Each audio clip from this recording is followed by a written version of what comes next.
Selanjutnya kita akan membahas tentang salah satu bagian dari manajemen proyek, yaitu tentang alokasi sumber daya. Misalkan kita mempunyai sebuah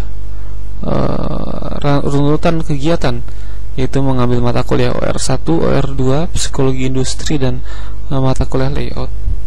Misalkan layout ini harus diambil setelah psikologi industri dan OR2, OR2 harus diambil setelah OR1 dengan jumlah SKS masing-masing. Sekarang pertanyaan dengan alokasi dengan pembagian mata kuliah seperti ini, psikologi industri akan Anda ambil di semester berapa? Semester 4 atau semester 5? Mungkin bisa kita ambil pada semester 5, tapi apa yang terjadi? Pada semester 4 kita hanya mengambil 2 SKS, pada semester 5 kita mengambil berapa? 6 SKS. 2 tambah 4, 6 SKS.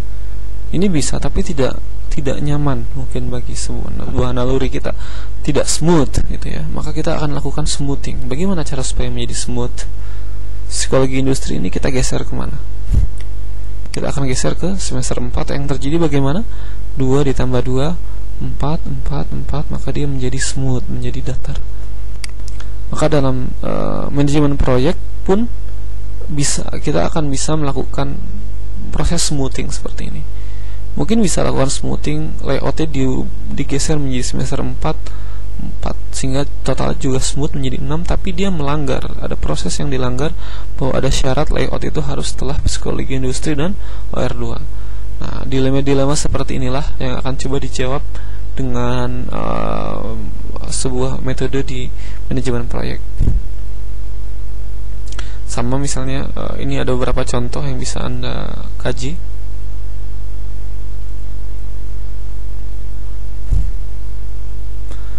Namun kita coba sebuah contoh yang mungkin bisa mengilustrasikan. Andaikan ada aktivitas F, ini A, B, C, D, E, F. Ini adalah predecessornya, berarti F itu bisa dilakukan setelah B, D setelah B, E setelah C, D, C setelah A. Asumsinya kita anggap kita sudah membuat networknya, kita sudah menghitung critical path-nya, kita sudah mengetahui early start dan latest finish-nya, kita sudah tahu total float-nya, sehingga kita sudah tahu aktivitas yang kritis adalah aktivitas mana, yaitu F dan B, karena total float-nya sama dengan 0. Ini adalah durasi waktunya. Namun sekarang kita tambah sebuah informasi tambahan, yaitu jumlah kebutuhan SDM untuk masing-masing proyek.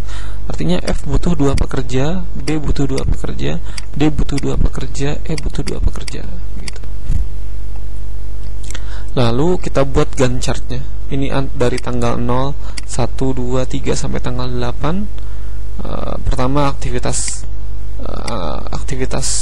B dulu seperti ini, kemudian aktivitas F. Di bawahnya juga aktivitasnya sedang berjalan aktivitasnya.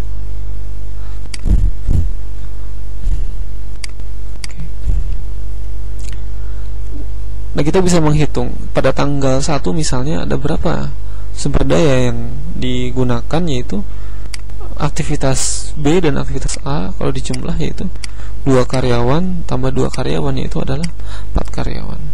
Terjadi penumpukan pada tanggal berapa? Pada tanggal 4 ya. 3 ke 4 ini ada aktivitas F, aktivitas D, dan aktivitas C dijumlahkan menjadi 6 pekerja yang dibutuhkan. Sekarang kita akan mencoba melakukan proses smoothing. Ini adalah Gantt chart. Kotak ini adalah early startnya, berarti aktivitas D ini early startnya tanggal 2, latest finishnya tanggal 5. Kita lihat di sini. Untuk aktivitas C, early startnya adalah tanggal 1 dan latest finishnya adalah tanggal 5, dan butuh waktu pengerjaan adalah 2 hari. Artinya bisa kita geser ya. Bisa kita geser ke sini. Yang penting dia butuh waktu 2 hari. Seperti itu. Sekarang Anda akan diminta untuk melakukan proses smoothing. Mana yang bisa digeser? Karena di critical path dia tidak bisa digeser-geser lagi. Di critical path, kalau dia digeser sedikit maka waktu proyeknya pun akan mundur, maka dia tidak bisa digeser. Yang paling mungkin digeser adalah yang mempunyai floatnya 1, 2, intinya total floatnya lebih dari 0.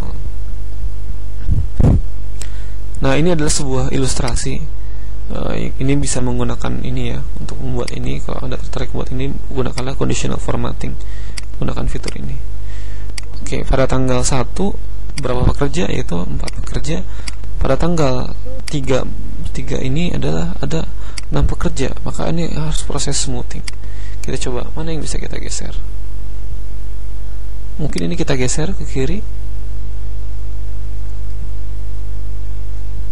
Apa yang terjadi? Oke, sudah lebih smooth ya. Oke, dengan cara ini ternyata dengan cara sederhana dia bisa membuat smooth. Atau ini juga bisa digeser. Oke. Kita bandingkan dengan kondisi tadi. Maka kondisi ini lebih smooth dibandingkan yang awalnya. Ini kita geser saja supaya yang beban 6 ini didistribusikan ke hari lain. Seperti ini, sehingga aktivitas C yang awalnya adalah mulainya tanggal 2 sampai tanggal 4, kita geser lebih awal di tanggal 1 sampai tanggal 3. Oke, ini adalah salah satu manfaat keilmuan dari manajemen proyek. Kita bisa smooth. Kalau kondisi seperti ini, maka jumlah pekerja atau jumlah sumber daya yang kita alokasikan itu adalah 4. Tapi sebelumnya kalau kita tidak lakukan smoothing, maka kita harus menyiapkan 6. Meskipun ternyata 6 ini pun tidak digunakan pada tanggal 0 sampai tanggal 3, tidak digunakan juga pada tanggal 4 sampai tanggal 8. Kita lakukan smoothing, maka dia menjadi smooth dan hanya butuh 4. Oke, ini adalah pembahasan untuk manajemen alokasi dari sumber daya, dan ini bisa dimanfaatkan di manajemen proyek.